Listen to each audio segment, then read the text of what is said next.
महाराष्ट्रात मान्सून रखडला असला तरी देशातील अनेक राज्यांमध्ये मान्सून वेगाने पुढे सरकतोय। हवामान विभागाच्या ताज्या अंदाजानुसार पुढील 8 तासात महाराष्ट्रासह महाराष्ट्रातील 12 जिल्ह्यावर होणार परिणाम। चक्रीवादळ पावसाचा मोठा परिणाम। पुढच्या 4-5 तासासाठी हवामान खात्याने महाराष्ट्रामध्ये सतर्कतेचा इशारा दिला आहे। गेल्या 15 दिवसापासून आपण ऐकत होतो की दुष्काळी पडणार, पाऊस पडणार, उशिरा येणार, पण आज निसर्गाने पलटी मारली, ज्यामुळे हवामान तज्ज्ञांनी 4 पट अधिक तीव्रतेने मान्सून सक्रिय झाल्याचे सांगितलेले आहे। म्हणजेच की पाऊस आता वाढणार आहे। जगातील सर्वात मोठी अंतराळ संस्था नासाने अरबी समुद्र आणि प्रशांत सागराचे सॅटेलाइट फोटो जारी केला। त्या फोटोमध्ये एक विचित्र घटना घडलेली आहे। जिल्ह्यांना आता रेड अलर्ट देण्यात आलेला आहे। 12 जिल्ह्यामध्ये आज मध्यरात्री 12:30 वाजतापासून डबल रेड अलर्ट देण्यात आलेला आहे आणि नदी किनाऱ्यावर पूर येण्याची शक्यता वर्तवलेली आहे। हवामान खात्याने महाराष्ट्रातील 36 जिल्ह्यांची विभागणी हे 3 याद्यांमध्ये केली आहे। कारण काल दुपारपासून मुंबईच्या काही भागामध्ये जोरदार पाऊस सुरू आहे, तर पुण्याहून जुन्नर परिसरामध्ये ढगफुटी सदृश पाऊस झाला आहे। महाराष्ट्रामध्ये पुढील काही तासांमध्ये 4 पट वेगाने वादळी वारा सुटणार आहे। चक्री वादळी वाऱ्यासारखी परिस्थिती निर्माण झाली असून अमेरिकेच्या नासा संस्थेने दिलेल्या इशाऱ्यामुळे नागरिकांचे संताप व्यक्त करण्यात आलेले आहे। हवामान खात्याच्या अधिकाऱ्यांनी मध्यरात्री 12 वाजल्यापासून ते सकाळी 7 वाजेपर्यंत पावसाचा इशारा महाराष्ट्रातील 12 जिल्ह्यांना मुसळधार पाऊस व अतिमुसळधार पाऊस होण्याची शक्यता वर्तवलेली आहे। नासाच्या सॅटेलाइट रिपोर्टनुसार अरबी समुद्रात जे आहे तो लक्ष्य मोठं झालेला आहे। प्रचंड बाष्प थेट जिल्ह्यांच्या अवकाशात ढगफुटी घडवून आणणार आहे आणि 15 जिल्ह्यांमध्ये समुद्राची शांतता आहे ते आणखी वादळी वाऱ्यासह रूपांतरित होणार आहे। हवामान खात्याने 10 दिवसाच्या पावसाळ्याचा अंदाज वर्तवला असणाऱ्या नासाच्या उपप्रयोगाचा फोटो पाठवला आहे। त्यात अरबी समुद्रात मध्यभागी एक प्रचंड सायक्लोनिक सर्क्युलेशनमध्ये बाष्पाचे चक्र फिरत आहे जिथे दिसत आहे। त्यामुळे आज मध्यरात्री महाराष्ट्रातील 12 जिल्ह्यांना रेड अलर्ट देण्यात आलेला आहे। कारण की हे चक्र फिरत असताना थेट महाराष्ट्राच्या किनारपट्टीवर घाटाच्या भागात धडकणार आहे। त्यामुळे ढग एकाच ठिकाणी स्थिर राहू शकत नाही। क्लाउड बस्ट म्हणजेच की ढगफुटी सारखी परिस्थिती निर्माण होणार आहे। नासाच्या इशाऱ्यानंतर हवामान खात्याने पुढील 4-5 तासासाठी 100 ते 120 किलोमीटर पाऊस पडणार असल्याची शक्यता वर्तवली। गेल्या 15 दिवसापासून आपण मान्सूनची वाट पाहत होतो, तो मान्सून दाखल झालेला आहे, परंतु आता 4 पटीने बसणार आहे झोडपा। म्हणूनच पुढील 4 तासांमध्ये महाराष्ट्राच्या हवामान खात्याने मोठे बदल केलेले आहे। अरबी समुद्र आणि बंगालच्या उपसागरात विशेष शांतता झालेली आहे। तेव्हा त्याला विज्ञानाच्या भाषेमध्ये मान्सून ब्रेक म्हणून संबोधले गेले होते, परंतु आता हवामान खात्याने 4 पट तीव्रतेने इशारा होण्याचे गंभीर आरोप दिलेले आहे। समुद्रामध्ये तापमान प्रमाणाबाहेर वाढत होते तेव्हा तो प्रेशर तयार झाला आणि नासाच्या सॅटेलाइटमध्ये प्रचंड गरमी झाली। सायक्लोनिक सर्क्युलेशनची स्थिती निर्माण झाली। हे चक्र स्वतः फिरत समुद्रातील अब्जावधी बाष्प शोधून घेतले आहे। आता हे सारे वारे 70 ते 80 किलोमीटर वेगाने सीमेवर जाऊन धडकणार आहे। तेव्हा त्या ढगांना पुढे जायचं आणि न मिळाल्याने एकाच ठिकाणी ते जमा होतील आणि क्लाउड बस्ट होणार आहे।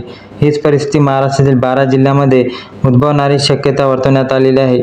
भौगोलिक परिस्थिती जर पाहिली तर पुढील 4 तासांमध्ये मुसळधार पाऊस कोसळणार आहे। त्याचबरोबर विजांचा कडकडाट देखील होणार आहे। महाराष्ट्राचे जे 3 जिल्ह्यांमध्ये विभाजन करण्यात आलेले आहे त्यामध्ये पहिल्या ठिकाणी मान्सून अतिमुसळधार असेल, दुसऱ्या ठिकाणी ढगफुटी सदृश्य बरसणार आहे, तिसऱ्या ठिकाणी तब्बल 15 जुलैपर्यंत मुसळधार पाऊस बरसेल। 10 दिवसात अरबी समुद्रातील बाष्पांचे चक्र हळूहळू संपूर्ण महाराष्ट्राला कव्हर करणारे आहे। आज रात्री सुरू होणारा पाऊस हा 4 पटीने तीव्रतेत गेला असून 48 तासासाठी तीव्रता आणि समुद्राच्या प्रवाहातील बदलामुळे तिथे थर्मल इमर्जन्सी प्रक्रिया घडली, म्हणजे समुद्राचे पाणी अचानक तापले आणि तिथे प्रथम सिस्टीम म्हणजेच की कमी दाबाचा पट्टा निर्माण झाला। हवामान तज्ज्ञांच्या मते अरबी समुद्राच्या मध्यभागी तयार झालेला चक्राकार वाऱ्यामुळे अब्जावधी लिटर पाणी बाष्पाच्या स्वरूपात हवेत खेचून घेतलंय आणि हे बाष्पाचे ढग आता 70 ते 90 किलोमीटर वेगाने थेट महाराष्ट्राकडे झोपावले आहे।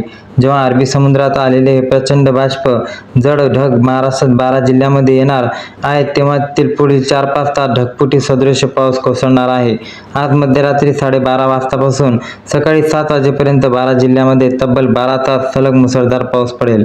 नाले ओसंडून वाहतील आणि सखोल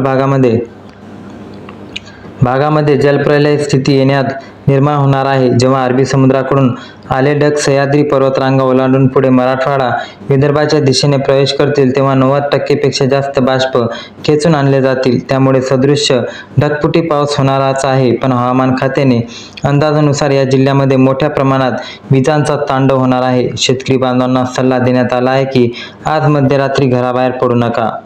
आज विजा चमकतील आणि प्रचंड वारा देखील येणार आहे. त्यामुळे जनावरांना सुरक्षित ठिकाणी ठेवा.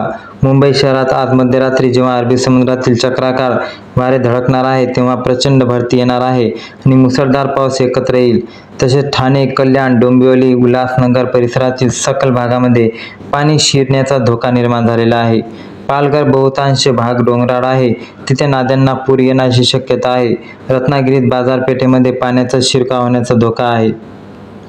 तसेच मुंबई गोवा हायवेवरील परशुराम घाटात ढगफुटी सदृश्य पावसाचा इशारा देण्यात आला आहे. सह्याद्रीच्या कुशीत वसलेला रायगड जिल्हा भौगोलिकदृष्ट्या अत्यंत संवेदनशील आहे. तिथे म्हैसाळ शहरामध्ये जोरदार पाऊस बरसेल. सिंधुदुर्ग जिल्ह्यातील अंबोला घाटामध्ये महाराष्ट्र सर्वाधिक पाऊस पडेल. पुण्याच्या भौगोलिक रचना पश्चिमेकडे डोंगराळ आहे आणि पूर्वेकडे पठारे आहे. लोणावळा, खंडाळा या भागामध्ये डबल रेड अलर्ट आहे. खडकवासला धरणाचे पाणलोट क्षेत्र आणि साताऱ्यामधील महाबळेश्वर पाचगणीमध्ये ढगफुटी सदृश्य पाऊस पडेल. कृष्णा आणि वेण्णा नदीकाठच्या गावांना सतर्कतेची बळगावी लागेल. कोल्हापूरमध्ये पंचगंगा नदीचे पाणी पातळी वाढणार आहे. जळगाव जिल्ह्यामध्ये तापी नदी पाणी वाढून कापूस आणि केळीच्या पिकांना फटका बसेल. नाशिकमध्ये इगतपुरी आणि त्र्यंबकेश्वर येथे पाऊस तीव्र होईल.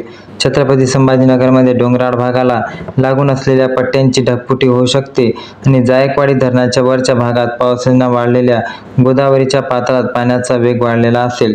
हे लक्षात घ्या की या जिल्ह्यांना आणि या भागांना खूप मोठा फटका बसण्याची शक्यता आहे. म्हणून होई तोपर्यंत घराच्या बाहेर पडू नका आणि आपले काम सुरळीतपणे करत राहा, जेणेकरून तुम्हाला पावसाचा अंदाज येईल. आपल्या पावसाचा अंदाजा घ्या, हवामान खात्याकडे लक्ष ठेवा आणि तुमच्या स्थानिक हवामान विभागाकडे पण लक्ष ठेवणे तुमचं अत्यंत महत्त्वाचं आहे. कारण की लक्षात घ्या, तुमची जबाबदारी आहे. आम्ही कितीक वेळा सांगितले तरी तुम्हाला या गोष्टीकडे लक्ष द्यावे लागेल. आपल्या गुराढोरांना, जनावरांना अशा जागी बांधा जिथे सर्व काही सुरक्षित असेल. आपल्या पिकांची आणि शेतीची सुद्धा काळजी घ्या. शेतकऱ्यांसाठी मोठा सल्ला आहे. मासेमारी करणारे आणि नदीच्या काठी वसणाऱ्या लोकांना सुद्धा मोठे अलर्ट करण्यात आलेले आहे.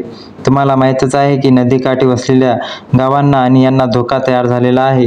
ढगफुटी सदृश्य पाऊस कुठे आणि कधीही पडू शकतो. या 12 जिल्ह्यांची यादीमध्ये तुमचा जिल्हा जर असेल तर कमेंटमध्ये नक्की कळवा.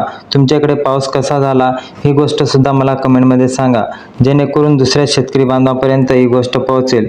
कुठे कुठे तुरळक पाऊस पडलेला आहे आणि कुठे चांगला मुसळधार पाऊस पडलेला आहे. म्हणून शेतकऱ्यांनी पेरणी सुद्धा केलेली असेल. तुम्ही पेरणी केली असेल तरी सुद्धा कमेंटमध्ये नक्की कळवा. आपल्या शेतकरी बांधवापर्यंत हा व्हिडिओ जास्तीत जास्त शेअर करा, जेणेकरून पावसाची स्थिती त्यांच्यापर्यंत पोहोचेल. आणि आपल्या चॅनलवरती नवीन असाल तर व्हिडिओला लाईक करून चॅनलला सबस्क्राईब करा. जय हिंद, जय महाराष्ट्र. धन्यवाद.